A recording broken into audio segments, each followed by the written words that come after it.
Gustavo, ¿qué te parece si vemos y compartimos la segunda parte de la entrevista con Andriy Koptov, Claro que está que sí. allí en Kiev Sí, y sí. nos contó los últimos detalles y novedades de lo que está pasando en su país? Vamos. Llama mucho la atención la reticencia que hay de parte de Hungría para colaborar con todo lo que es esta causa que ha hecho Europa de apoyo y de sostén a Ucrania.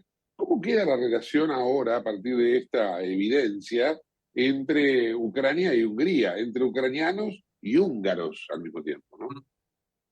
Bueno, si hablamos de las relaciones con Hungría en la esfera política, son un poco complicados, claro, porque el gobierno de Orbán soporta Rusia y hace todo lo posible para que corten ayuda a Ucrania, que no dan a nosotros armamento.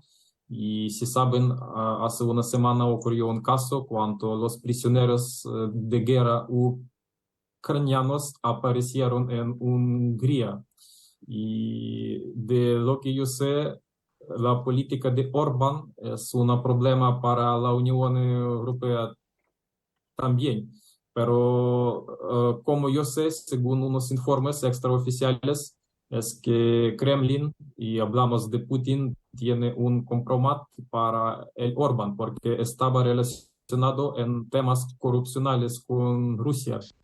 Hablando de ello, se viene la reunión de la OTAN, donde probablemente incluso el titular de la misma, Stoltenberg, deje de ser el que esté al frente de la organización.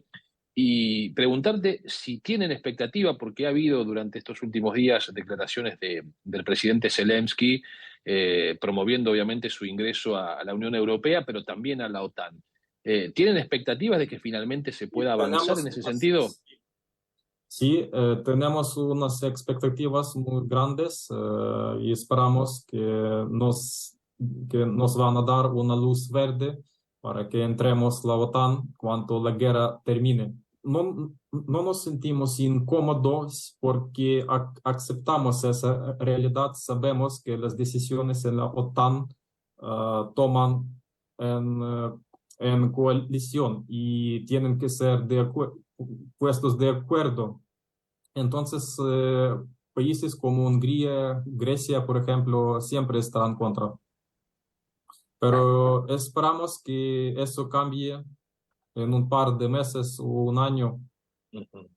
Si, si la presión de otros países de la OTAN continuará, pero lo más importante es que la mayoría de los países soporta a Ucrania en su camino hacia OTAN. Esta semana leía declaraciones del ex secretario de Estado de los Estados Unidos, Henry Kissinger, que él decía que es muy difícil que Rusia abandone el combate porque el abandono de la guerra podría significar también la salida del propio Vladimir Putin del gobierno ruso, esa derrota. Con lo cual, digamos, se avisora que el conflicto va a continuar y por mucho tiempo. ¿Cómo lo estás observando? Sí, el conflicto puede durar mucho tiempo, se trata de 1, 2, 3 años, no sabemos cuánto, y puede terminar, por ejemplo, si pasa algo extraordinario, por ejemplo, como la muerte no expectada de Putin, por ejemplo, porque según informes de inteligencia y informes extraoficiales que tenemos, tiene problemas muy serios con la salud. Y por eso la persona que pueden ver en la tele, conversando con los periodistas, con otros políticos extranjeros, es la persona parecida a Putin, su doble, pero no es Putin original. Y en el caso que eso ocurra, ¿quién sería el heredero de Putin? ¿Cómo se sucede la vacancia, digamos, ¿no? Es muy difícil de predecir quién será el heredero, pero hay informes de que el Nikolai Patrushev del Consejo de Seguridad ruso quiere que su hijo sea el nuevo presidente de Rusia, pero hay un conflicto interno en el gobierno ruso que consiste en que Putin no quiere empezar el tránsito del gobierno, quiere quedarse en el poder. El año próximo va a haber probablemente un recambio presidencial en los Estados Unidos. Y el hombre que podría suceder a Joe Biden, digo porque se tienen que dar una serie de situaciones, ¿no? Pero podría ser Donald Trump. Y Donald Trump dice que él en media hora resuelve la guerra. ¿Ustedes saben Sí. cómo podría ser eso?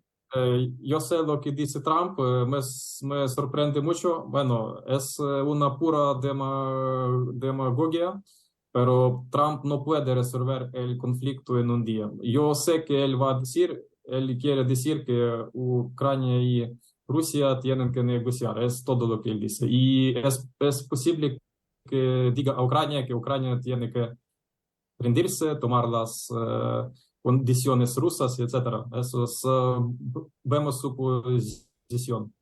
Pero eso no va a funcionar.